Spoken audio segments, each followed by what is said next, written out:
Sekarang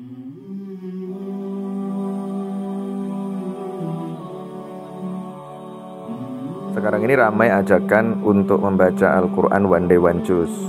Bahkan di beberapa WA group saya lihat dibagi-bagi itu bacaannya. Ada yang bagian membaca juz 1, ada yang juz 2 sampai juz 30. Ini di grup alumni mana misalnya itu dibagi seperti itu. Saya diajak juga, tetapi kadang-kadang saya godain dengan mengatakan bahwa saya tidak termasuk yang otoc itu. Kan yang ngajak biasanya teman-teman dekat. Maka bisa saya candain bahwa itu bid'ah hasanah maksudnya. Ini adalah bid'ah hasanah. Ya bagus. Untuk apa? Agar masyarakat muslim memiliki semangat untuk membaca Al-Quran di tengah berbagai urusan dunia yang harus mereka kerjakan. Apalagi kan sebagian kita ini juga ada yang punya urusan-urusan yang tidak ringan, ya. Karena itu ya sebagian kita ini harus benar-benar meluangkan waktu untuk bisa membaca yang hanya 1 juz itu. Nah, hanya saja saya mau menitipkan pesan agar kalau membaca ya jangan persis 1 juz, lihat artinya juga agar tahu di mana berhenti yang tepat. Sebab pembagian 30 juz ini sesungguhnya tadi seperti saya bilang tadi itu bid'ah. Itu adalah ikhtiar yang sangat sederhana untuk membuat umat Islam bisa menghatamkan Al-Quran minimal sekali dalam sebulan. Jadi sekali lagi bid'ahnya bid'ah hasanah. Dan sebenarnya dulu Rasulullah juga pernah itu meminta salah satu sahabat namanya Abdullah bin As ya untuk membaca Al-Quran 30 hari khatam sekali gitu. Karena Abdullah bin As ini membaca Al-Quran dulu sehari khatam sekali. Kemudian diperingatkan oleh Nabi, disarankan agar 30 hari sekali aja khatamnya. Kemudian ditawar, akhirnya boleh membaca Al-Quran 3 hari sekali khatam.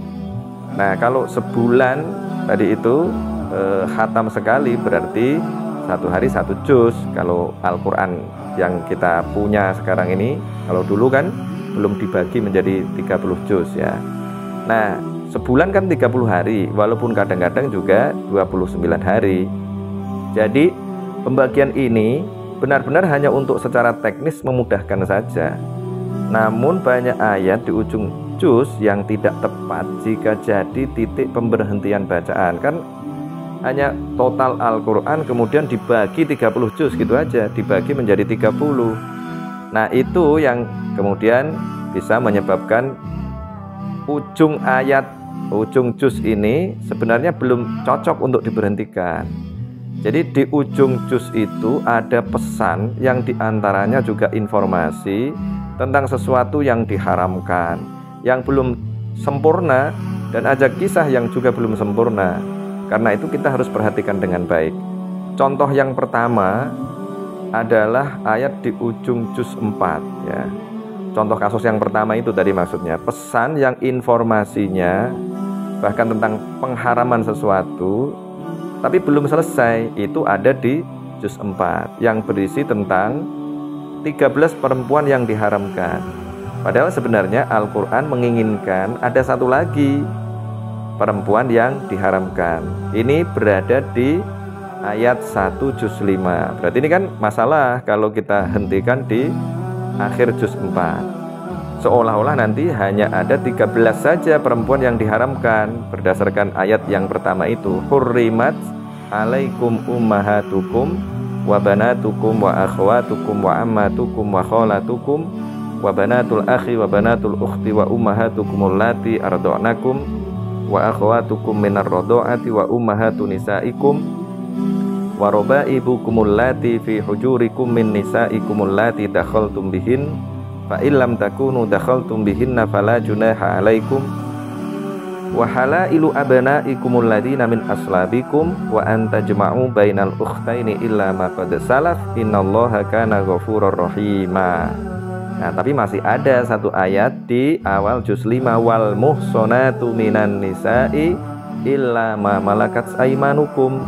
Jadi masih satu lagi, kalau di juz 4 akhir ayat terakhir Itu kan hurrimat alaikum ummahatukum, diharamkan atas kalian ibu-ibu kalian, wa banatukum dan anak-anak perempuan kalian, wa akhwatukum dan saudara-saudara perempuan kalian, terus itu sampai 13. Kemudian ditambah lagi wal muhsanatu minan nisa'i illa ma malakat aimanukum, perempuan yang sudah punya suami ini nggak boleh dinikahi. Nah, ini satu lagi nih yang mestinya juga dibaca bersambung dengan akhir ayat juz 4 itu. Nah, kalau belum dibaca, implikasinya sekali lagi nanti dikira hanya ada 13 saja gitu. Nah, itu banyak ya, kasus-kasus seperti ini banyak, contoh-contoh kasus begini ini banyak.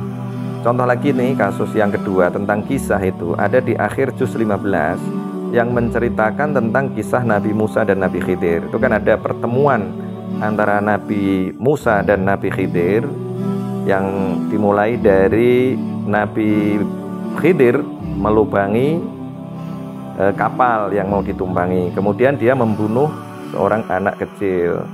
Kemudian ada lagi, nah ini di juz 16 kasusnya adalah Nabi Khidir. Nabi Khidir tidak meminta upah kepada warga yang dia membantu untuk menegakkan tembok sebuah rumah yang isinya adalah harta kekayaan anak yatim yang diprotes oleh Nabi Musa itu.